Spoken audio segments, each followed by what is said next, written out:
남편은 친구 아내의 육수를 마셨고 전 남편 친구의 국물을 받아 먹었습니다. 샤브샤브 냄비에서 피어오른 김보다 더 뜨거웠던 건 우리가 감췄던 욕망의 입김이었죠. 테이블 위에는 얇게 썬 소고기와 신선한 채소가 놓였지만 그 아래에서는 발끝이 아니라 손끝이 먼저 움직이고 있었습니다. 고기의 붉음보다 더 선명하게 달아오른 건 나의 속살이었고 죄책감 대신 쾌락이 타올랐습니다. 안녕하세요. 황혼의 비밀연애입니다. 구독과 좋아요, 알림 설정 부탁드립니다. 오늘 소개할 이야기는 서울 송파구의 한 아파트 단지에서 벌어진 부부 동반 샤브샤브 모임을 중심으로 서로의 배우자를 탐한 중년 부부 네 사람의 이야기입니다. 하지만 이 네 사람 중 모든 진실을 알고 있는 사람은 단 한 명.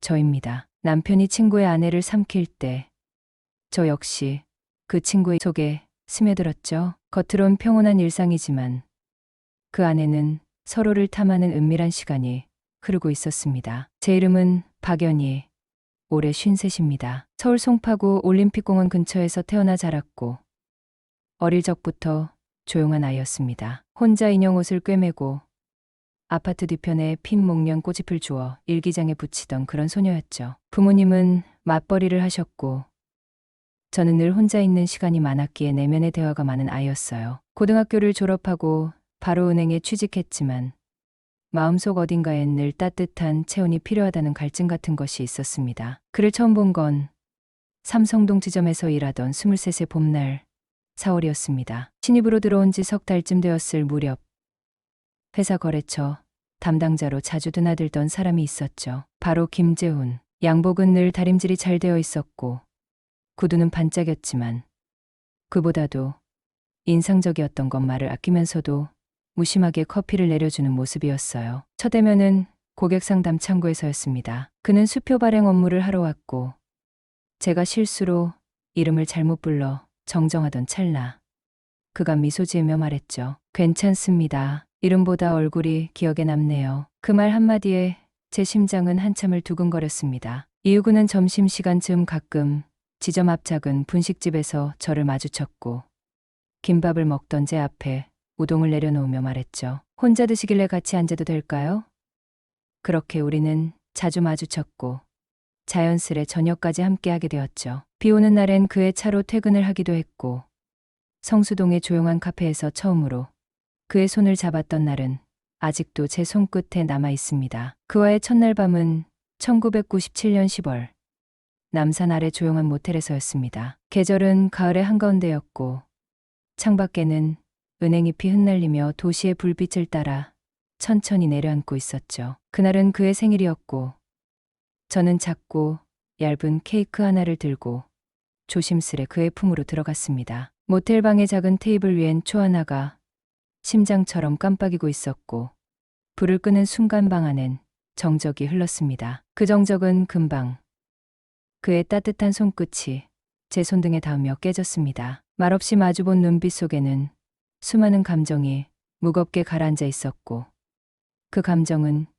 결국 말이 아닌 체온으로 터져 나왔죠. 그의 숨결이 가까워질수록 우리 사이의 거리는 점점 사라졌고 제 몸은 천천히 기대며 그 품 안으로 파고들었습니다. 그의 손길은 오래 잠들었던 감각을 깨우듯 조심스럽게 움직였고 저는 그에게 자신을 맡긴 채 조용히 숨을 고르며 열렸습니다. 낯설지만 이상하리만치 익숙했던 따뜻함은 마치 잊고 있던 감정이 다시 몸을 타고 흐르는 듯했죠. 그 밤 우리는 천천히 옷깃을 풀어내며 서로의 껍질을 벗겼습니다. 그의 손길은 부드럽게 흐르며 마치 물결처럼 제 피부를 따라 흘렀고 저는 그 감촉을 따라 작은 떨림으로 반응했어요. 방 안은 점점 짙어지는 숨결로 가득 찼고 그 순간마다 심장은 점점 더 깊은 곳에서 울렸습니다. 우리는 단지 몸을 포갠 것이 아니라 감정을 나눈 것이었습니다. 그의 온도는 제 안으로 스며들었고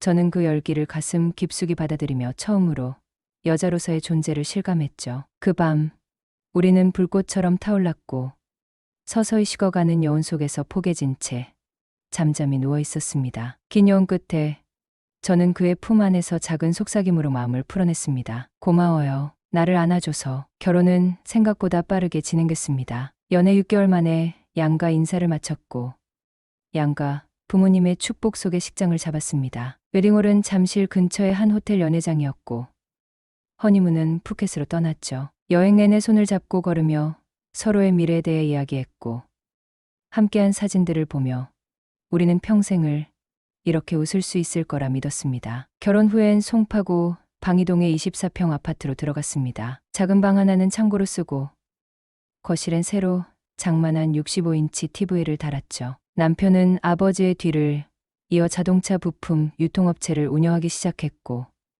저는 다니던 은행을 그만두고 전업주부로 전향했습니다. 처음엔 정성스레 밥상을 차리고 빨래를 개며 남편의 와이셔츠에 다림질을 해두는 일상에 나름의 보람을 느꼈습니다. 아이를 갖기 위해 노력도 했습니다. 배란일을 계산하고 한의원에 다니고 매달 희망과 실망을 반복했죠. 하지만 어느 순간부터는 우리 둘만의 삶도 괜찮지 않을까라는 묵인 아래 그 노력마저 흐지부지 되어버렸습니다. 그렇게 우리는 아예 없는 삶에 익숙해졌고 서로를 향한 관심보다는 편안함에 기대기 시작했죠. 일요일마다 마트에 가서 장을 보고 한강 둔치나 올림픽공원을 산책하고 여름이면 양평의 계곡이나 남양주의 카페 거리로 드라이브를 다녀오곤 했습니다. 표면적으로는 아무 문제가 없는 안정된 부부의 전형적인 생활이었죠. 그러나 그 안을 들여다보면 우리는 점점 더 말이 없어졌습니다. 식탁 위엔 반찬이 늘어났지만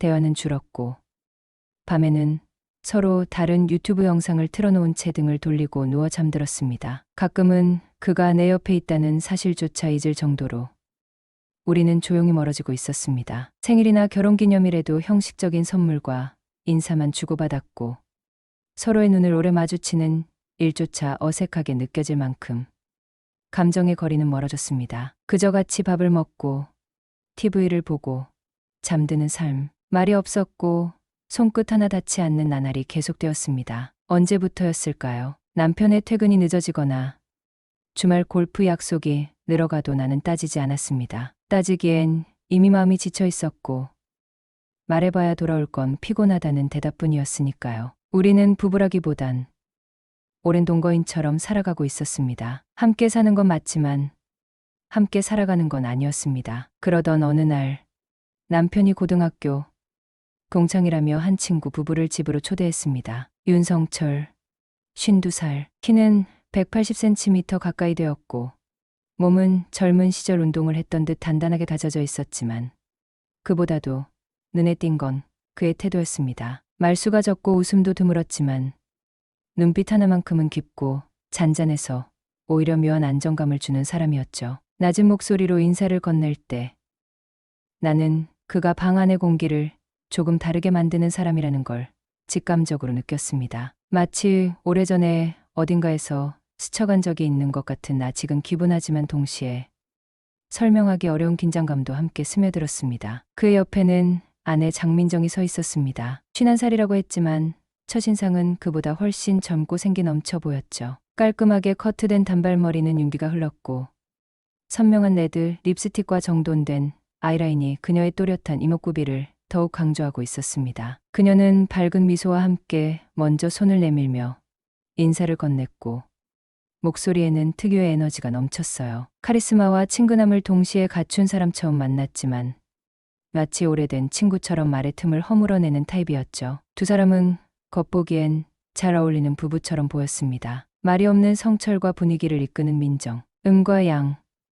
정반대의 성격이 묘하게 균형을 이루는 듯한 조합이었어요. 하지만 그들의 눈빛, 말투, 그리고 서로를 바라보는 미세한 표정 속에서 어딘가 설명되지 않는 결핍과 갈증이 엿보였죠. 겉으로는 아무 문제 없어 보이지만 그 안에는 뭔가 말하지 못한 결이 엉켜 있는 것처럼요. 그날 저녁 식탁에서 나눈 와인 한 잔은 단순한 환영 인사를 넘어 무언가 더 깊은 이야기의 서막 같았습니다. 그리고 저는 그 순간 알 수 있었습니다. 이 사람들은 앞으로 우리 삶의 단순한 손님이 아닌 예고 없이 스며들 존재들이 될 거라는 것을요. 우리는 자연스럽게 자주 만나게 되었습니다. 주말이면 서로의 집을 오가며 식사를 했고 와인을 나누며 이런저런 이야기를 나눴죠. 네 사람이 앉은 테이블 위엔 늘 음식이 풍성했고 대화는 유쾌하고 부드럽게 흘렀습니다. 하지만 그 속에는 누군가가 모르는 시선과 기류가 조금씩 건져나가고 있었습니다. 처음엔 눈치채지 못할 정도로 작고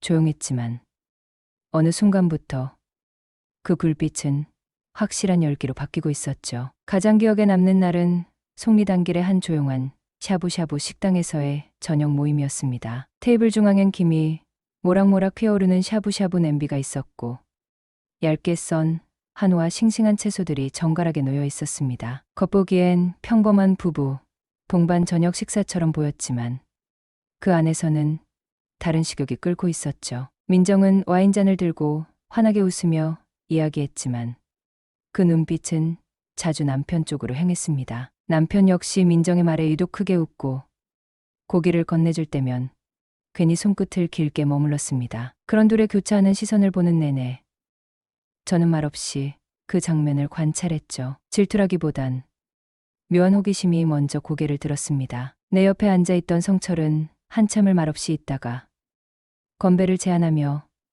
내 손등에 술잔을 스치듯 올렸습니다. 얇은 유리잔 아래로 그의 손끝이 내 피부를 스쳐 지나갔고 나는 그 찰나의 감촉이 얼마나 오래 가슴에 남을 수 있는지 처음 알게 됐습니다. 그날 이후 모든 것이 조금씩 그러나 분명히 달라지기 시작했습니다. 웃음의 의미가 달라졌고 눈빛은 더 길어졌으며 손끝은 더 솔직해졌습니다. 우리는 여전히 내 사람이었지만 그날의 테이블 아래에서는 더 많은 것이 움직이고 있었던 겁니다. 처음엔 그저 동네에서 자주 마주치는 이웃 같았습니다. 단지 안산책로에서 마주치는 성철은 늘 같은 시간, 같은 벤치 근처에 있었습니다. 그리고 이상하게도 나 역시 자꾸만 그 시간대에 산책을 나서게 되더군요. 처음엔 날씨 이야기나 지나가는 안부로 시작했지만 점차 대화는 일상의 표면을 벗어나 서로의 속내로 스며들었습니다. 그의 말투는 조용했고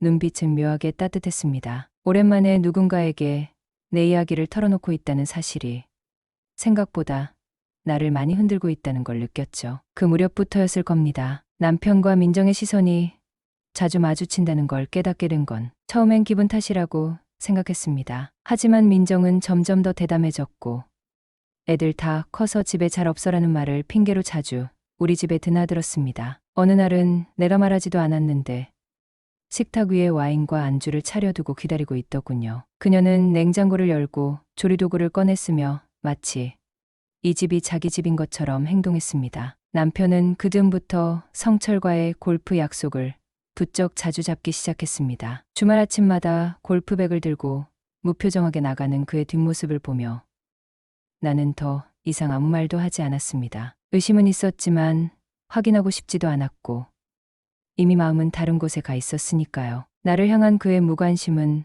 오래전부터 시작됐던 일이었고 그 빈틈을 파고든 것은 바로 성철이었습니다. 우리는 어느샌가 서로의 일상에 조용히 녹아들고 있었습니다. 처음엔 조심스러웠지만 시간이 흐를수록 그의 존재는 내 하루 중 가장 선명한 감촉이 되었습니다. 따뜻한 물이 피부에 닿을 때처럼 그의 말투 하나, 시선 하나가 은근하게 스며들었죠. 그리고 마침내 그 물이 끓기 시작한 날 그에게서 짧은 메시지가 도착했습니다. 지금 잠깐 볼 수 있을까요? 그 문장은 단순한 안부가 아니었습니다. 오래전부터 서로 알고 있었지만 외면해왔던 감정의 결을 드러내도 된다는 신호였죠. 그 순간 나는 거울 앞에 선 채 입술색을 한번 고쳐 바르고 문을 조용히 닫았습니다. 현관문을 나설 때 내 발끝은 흔들리지 않았고 심장은 이미 그를 향해 뛰고 있었습니다. 숨기지 않기로 마음먹은 첫날 나는 여자라는 존재를 다시 꺼내 들고 그에게 향했습니다. 며칠 뒤 그는 나지막이 입을 열었습니다. 사실 민정이랑 재훈이 요즘 좀 자주 만나더라. 그 말은 마치 아무렇지 않은 척 흘려보낸 소리였지만 그의 눈빛은 그보다 훨씬 깊고 단단했죠. 마치 우리 둘 다 알고 있었잖아라는 묵인의 눈빛. 놀랍게도 내 마음은 그 말을 듣는 순간 한치의 동요도 없었습니다. 질투, 분노? 그런 감정은 이미 나와는 오래전에 멀어진 이야기였습니다. 오히려 그날 이후 나는 내 감정의 중심을 그에게 완전히 내주기 시작했습니다. 죄책감은 욕망의 옷을 입으면 금세 다른 이름이 됩니다. 두려움은 오히려 자극이 되었고 율이라는 얇은 껍질은 손끝 하나로 쉽게 벗겨졌죠. 성철은 더 이상 조용한 친구의 남편이 아니었습니다. 그는 내 귓불에 숨을 흘리고 손을 얹은 채 생각을 뒤흔드는 사람이었고, 나는 그가 내 안에 불러일으키는 떨림에 거부할 수 없이 중독되어 갔습니다. 그의 손길은 말보다 정직했고, 나는 그 손길이 닿을 때마다 더 깊은 곳으로 가라앉았죠. 그에게 기대는 일은 처음엔 작은 습관이었지만 이제는 생존처럼 느껴졌습니다. 그의 눈빛을 보지 않고는 하루를 마무리할 수 없었고, 그가 있는 공간에서 내 숨결은 더 가볍고 예민해졌습니다. 우리 사이엔 더 이상 질문이 필요하지 않았습니다. 침묵조차 이미 대화가 되어 있었으니까요. 그날은 이상하리만큼 햇살이 부드러웠습니다. 성철에게서 연락이 온 건 오후 2시를 막 넘긴 시각이었죠. 근처라면 잠깐 들르실래요? 커피 한 잔 괜찮다면. 별다른 이유도 특별한 약속도 없었지만 그 문자 하나에 나는 망설이지 않았습니다. 이유는 필요하지 않았고 핑계는 이미 마음속에 다 준비되어 있었으니까요. 그의 사무실은 올림픽공원 인근의 3층짜리 건물의 자리에 있었습니다. 외부에선 평범한 무역 사무소처럼 보였지만 문을 열고 들어선 공간은 달랐습니다. 커튼으로 부드럽게 빛을 걸러낸 창가, 잘 정돈된 책상과 가죽 소파, 그리고 은은하게 퍼지는 라벤더 향까지, 그곳은 누군가를 들이기에 충분히 안전하고도 위험한 곳이었습니다. 그는 커피를 내리고 있었고 나는 소파에 앉아 가만히 그를 바라봤습니다. 잔잔한 클래식 음악이 흐르고 커피 머신의 작고 일정한 진동이 공기를 채우고 있을 때 우리 둘 사이엔 말보다 뜨거운 정적이 흐르고 있었죠. 요즘 마음이 많이 흔들리네요. 내가 먼저 말했습니다. 성철은 대답 대신 잔을 내밀었고 그 순간 그의 손끝이 내 손등을 가볍게 덮었습니다. 그 터치 하나에 내 안의 모든 감각이 깨어났습니다. 나는 천천히 일어섰고 그와 마주 선 채 몇 초간 숨을 골랐습니다. 말없이 바라보던 그의 눈 속에서 오래 참아온 무언가가 금이 가기 시작했습니다. 나는 마치 자석에 끌리듯 그의 무릎 위에 천천히 몸을 실었고 그의 두 팔은 아무 말 없이 내 허리를 감싸 안았습니다. 그 순간 공기 중의 온도가 명확히 달라졌습니다. 창밖 햇살은 여전히 고요했지만 방 안의 공기는 숨을 쉴수록 짙어졌고 눈빛 하나로도 감정이 전해졌습니다. 그의 입김이 목덜미를 스치고 손이 나를 따라 조심스럽게 움직이는 사이 우리라 마지막까지 붙잡고 있던 율이라는 얇은 실오라기는 조용히 끊어졌습니다. 아무 말도 필요하지 않았고 변명도 떠오르지 않았습니다. 책상 위의 서류가 미끄러져 바닥으로 떨어지고 커피는 식어가고 있었지만 우리는 오직 서로의 체온에 집중하고 있었습니다. 그날 나는 더는 억제하지 않았고 그 또한 나를 망설임 없이 받아들였습니다. 우리는 마치 아주 오래된 언어를 다시 배우듯 서로의 몸을 천천히 읽어내렸습니다. 손끝은 음절이 되고 입술은 문장이 되어 온몸으로 대화를 나눴습니다. 피부 위를 타고 흐르는 감촉은 물처럼 부드러우면서도 불처럼 뜨거웠고 한 번 닿을 때마다 그 열기는 깊이를 더해갔습니다. 그는 거칠지 않았고 나는 조용히 무너졌습니다. 외로움과 갈증이 억눌러왔던 감각들이 그 손길 하나하나에 터져나왔고 나는 그 안에서 다시 여자라는 이름으로 숨을 쉬었습니다. 욕망은 죄가 아니었습니다. 그날 내 존재는 다시 한번 누군가의 품 안에서 온전히 살아났습니다. 그날 이후 모든 것이 명확해졌습니다. 재훈과 민정은 등산을 핑계 삼아 자주 집을 비웠고 주말 아침마다 등산복 차림의 두 사람은 마치 우연한 동행처럼 집을 나섰습니다. 하지만 그들의 시선과 발걸음은 너무도 자연스러웠고 돌아오는 시간은 언제나 해가 완전히 지고 난 뒤였습니다. 민정의 옷깃에는 낙엽보다 더 진한 향수가 배어 있었고 재훈의 뒷주머니엔 그녀가 사준 듯한 단풍, 무늬 손수건이 꽂혀 있었죠. 나는 묻지 않았습니다. 애써 알지 못하는 척할 이유도 확인하려는 충동도 없었으니까요. 왜냐하면 내가 그 시간마다 향하던 곳 역시 숨겨진 약속의 장소였으니까요. 성철의 집, 가락시장 근처 15층. 오래된 아파트였지만 유난히 정갈하게 정리된 공간이었습니다. 신발장부터 욕실 수건까지 각이 잡혀 있었고 침구엔 늘 은은한 라벤더 향이 배어 있었죠. 나는 초인종을 누르기 전부터 그 향을 상상하곤 했습니다. 문이 열리고 그의 눈빛을 마주하는 순간 내 숨결은 평소보다 반박자 먼저 흔들렸습니다. 우리는 더 이상 조심하지 않았습니다. 서로에게 익숙해졌다는 말로는 설명이 부족한 갈증에 가까운 끌림이 있었습니다. 문이 닫히는 소리가 나기도 전에 나는 이미 그의 품 안에 안겨 있었고 입맞춤 하나로 모든 이유와 시간은 사라졌습니다. 침대 위에서 우리는 천천히 그러나 거침없이 서로를 풀어냈습니다. 그의 손길은 날마다 더 정교해졌고 내 반응은 날마다 더 솔직해졌습니다. 가끔은 주방 식탁 위에 놓인 머그컵조차 치울 새 없이 서로에게 닿았고 때로는 소파 끝에 걸쳐 앉은 제 말 대신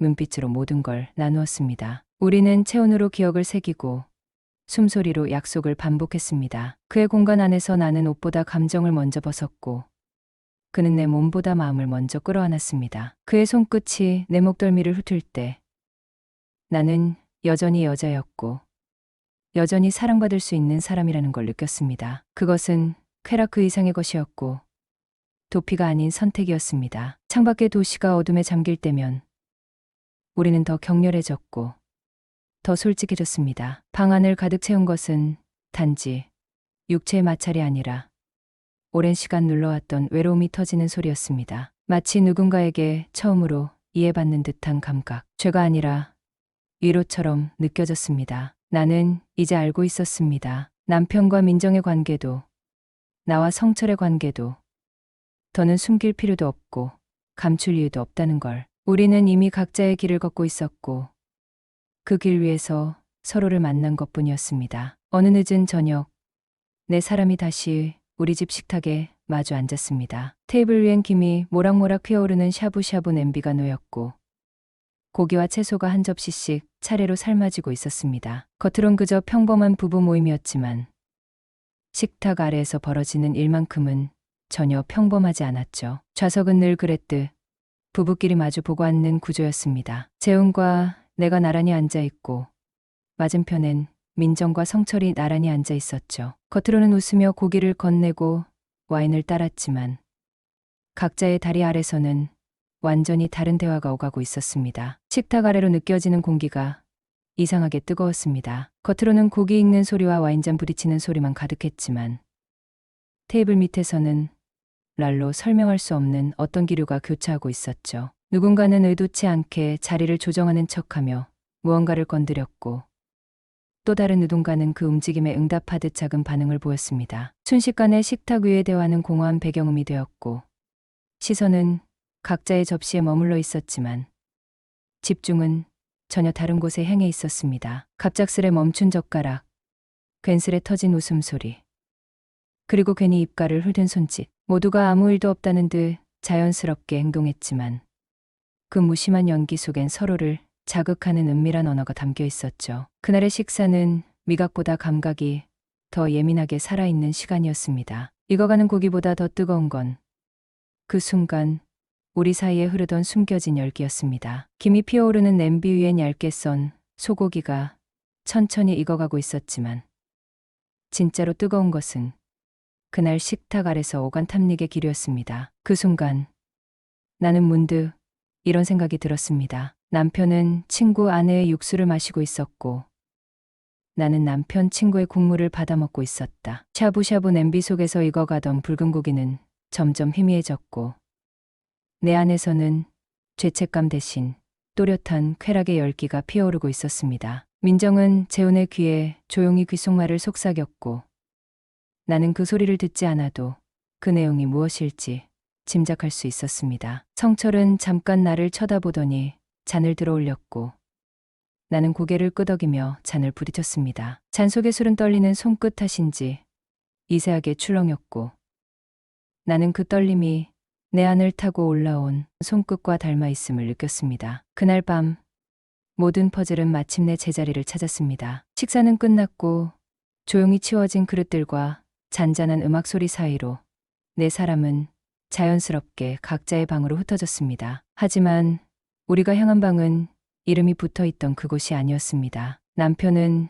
민정과 함께 안방으로 들어갔고 나는 그대로 불을 끈 채 침대에 누워 있었습니다. 시간은 새벽을 향해 조용히 흐르고 있었고 집 안은 아무도 말하지 않았지만 분명히 깨어있는 숨결로 가득 차 있었습니다. 그리고 잠시 후 문이 아주 천천히 열리는 소리가 들렸습니다. 삐걱거리는 것도 아닌 조심스러운 호흡처럼 부드러운 소리였습니다. 그는 말없이 다가왔고 나는 등을 돌린 채로 그 존재를 온몸으로 느낄 수 있었습니다. 이불 위로 스며드는 체온, 고요 속에서 묵직하게 전해지는 리듬. 우리는 말없이 숨을 맞췄고 그 호흡만으로도 이미 모든 걸 나누고 있다는 걸 알 수 있었습니다. 그 순간 반대편 방에서 또 다른 문이 닫히는 소리가 들려왔고 나는 그 소리가 재훈이라는 이름을 가진 그림자의 움직임이라는 걸 직감적으로 느꼈습니다. 네 사람 모두가 조용히 그러나 아주 정확하게 자리를 바꾼 밤이었습니다. 거짓 없이, 가식 없이 진심이 가장 원하던 방향으로 몸을 틀었던 순간 욕망은 이제 숨기지 않아도 되는 얼굴을 가졌고 우리는 그 얼굴로 서로를 마주하며 입꼬리를 올렸습니다. 그 미소는 부끄러움이 아니라 인정이었고 그 안엔 기묘한 안도감마저 깃들어 있었습니다. 우리는 많은 것을 나눴습니다. 말보다 더 깊은 침묵, 기억보다 더 강렬한 감각, 그리고 망설임보다 빠른 선택. 누가 먼저였는지는 중요하지 않았습니다. 중요한 건 우리가 모두 어디로 향하고 싶은지를 정확히 알고 있었다는 점이었죠. 며칠 뒤 가평의 글램핑장에서 다시 만났을 때도 그 흐름은 끊기지 않았습니다. 해가 저물고 텐트 안에 불빛이 번지는 밤. 네 개의 그림자는 서로의 빛에 섞여 움직였습니다. 자연의 바람이 텐트를 흔드는 소리는 분명 있었지만 그보다 더 크게 흔들린 건 우리 안에 쌓여있던 뜨거운 공기였습니다. 텐트의 얇은 천은 마음껏 진동했고 가끔씩 스며나오는 숨소리는 누가 누구를 찾는 소리인지 알 수 없을 정도로 뒤섞여 있었습니다. 우리는 이름을 부르지 않았지만 감정은 너무도 분명하게 서로를 향해 있었죠. 그 밤 우리는 바람이 지나가는 길목에 서 있었고 그 바람 속에서 꺼지지 않는 불꽃처럼 조용히 타올랐습니다. 재호는 제주도로 출장을 떠났고 그 옆엔 민정이 있었습니다. 나는 그 사실을 굳이 확인하지 않았습니다. 묻지 않아도 아는 것들이 세상엔 분명 존재하니까요. 그날 밤 나는 오롯이 나만의 시간을 위해 움직였습니다. 성철과 향한 곳은 남산 자락에 위치한 한 호텔. 큰 창이 남산의 불빛을 통째로 끌어안고 있는 그 강은 마치 도시의 심장 위에 둥지를 튼 듯 고요하면서도 짙은 맥박이 느껴지는 공간이었죠. 커튼은 젖혀진 채였고 바깥 풍경은 그대로 우리를 바라보고 있었습니다. 하지만 그 시선은 더 이상 중요하지 않았습니다. 우리는 이미 모든 눈을 벗어난 자리까지 와 있었으니까요. 밤 공기는 차분했지만 방 안은 조용히 달아오르고 있었습니다. 말은 없었고 움직임은 조심스러웠지만 그 속에 담긴 감정은 너무도 선명했습니다. 마치 고요한 호수 위로 퍼지는 잔물결처럼 우리 사이의 긴장과 이끌림은 끝도 없이 번져나갔고 숨소리는 점점 더 깊은 어둠 속으로 가라앉았습니다. 그 밤 우리는 이 세상의 도덕이 아닌 서로의 감각으로 쌓은 윤리 안에서 움직였습니다. 뜨겁고 서늘하고 부드럽고 단단한 수많은 감정들이 겹겹이 얽혀 하나의 숨결로 이어졌죠. 창밖의 불빛이 천천히 흔들릴 때 우리 역시 그 진동에 맞춰 스스로를 열고 허물고 다시 안았습니다. 그리고 나는 더 이상 죄책감을 느끼지 않았습니다. 이건 배신이 아니라 선택이었고 침묵이 아니라 진실이었습니다. 모든 걸 알고 있는 나는 더 이상 가면을 쓰지 않았고 그 솔직함 안에서 오히려 숨이 더 편해졌습니다. 재호는 여전히 민정의 그림자를 쫓고 있었고 나는 성철의 온기 속에서 밤마다 나를 찾아갔습니다. 침대는 더 이상 외로움을 눌러 담는 곳이 아니었고 밤은 혼자 견디는 시간이 아니었습니다. 그는 가끔 어깨에 머리를 기댔고 나는 그의 숨결을 빌려 천천히 잠에 들었습니다. 말없이 맞닿는 순간 속에 수많은 말들이 쌓여 있었고 그 말들은 어느새 내 안의 공허를 조금씩 채워주었죠. 이 관계를 바라보는 세상은 아마 속았다고 말하겠지만 속은 건 그들이었고 가장 진실하게 살아가고 있는 사람은 바로 나였습니다. 누구도 울지 않았고 누구도 다치지 않았습니다. 우리는 각자의 방식으로 욕망을 채웠고 그 안에서 이상하리만치 평온한 균형이 만들어졌습니다. 사랑은 반드시 반듯할 필요는 없습니다. 유일하는 것은 때때로 물처럼 흐르다 이끼 낀 바위에 부딪혀 방향을 바꾸기도 하죠. 하지만 그 안에서 지금 이 순간을 살아있는 나는 분명히 느끼고 있습니다. 나는 지금 거짓 없는 감정 안에서 가장 살아있는 나로 존재하고 있다는 것을. 그리고 그 사실만으로도 입꼬리는 천천히 올라갑니다. 때론 사랑이란 이름이 붙지 않아도 서로를 향한 마음은 너무도 분명합니다. 우린 틀을 벗어난 방식으로 사랑했고 평범하지 않은 길 위에서 누구보다 솔직하게 숨쉬었습니다. 욕망은 죄가 아니라 외면받았던 감정의 또 다른 얼굴일지도 모릅니다. 그리고 그 얼굴을 마주하고도 도망치지 않았던 나는 분명 살아있었습니다. 황혼의 비밀연애였습니다. 구독과 좋아요, 알림 설정 부탁드립니다. 감사합니다.